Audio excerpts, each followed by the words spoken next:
இரவில் காட்டு யானைகள் மக்கள் குடியிருப்புக்குள் திடீரென உள்நுழைந்ததால் வவுணதீவில் பதற்ற நிலை.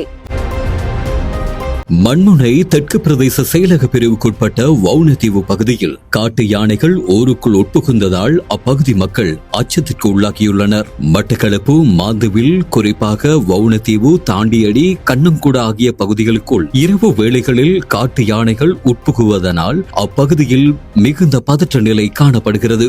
குறித்த யானைகளை அப்பகுதிகளை விட்டு விரட்டும் நடவடிக்கையில் வனஜீவராசி திணைக்களத்தினர் ஈடுபட்டுள்ளனர். தொடர்ச்சியாக தமது பகுதிகளுக்குள் புகும் காட்டு யானைகள் பயன் தரும் மரங்களை துவம்சம் செய்து நாசப்படுத்துவதுடன் ஆலய மதில்கள், வேலிகளை உடைத்து சேதங்களையும் விளைவித்து வருவதாக அப்பகுதி மக்கள் கவலை தெரிவித்துள்ளனர். மாந்தீவு பிரதேசத்தில் நிரந்தரமாக குடிக்கொண்டுள்ள காட்டு யானை கூட்டம் ஒன்று பொதுமக்களின் உயிர்களுக்கும் உடைமைகளுக்கும் அச்சுறுத்தலாக மாறியுள்ளதுடன் விவசாயிகளுக்கும் அச்சுறுத்தலாக மாறியுள்ளது என்பது குறிப்பிடத்தக்கது.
உறுதிப்படுத்தப்பட்ட உண்மை செய்திகளை உடனுக்குடன் தெரிந்து கொள்ள ஆயுள் மீடியாவை ஃபாலோ செய்யுங்கள்.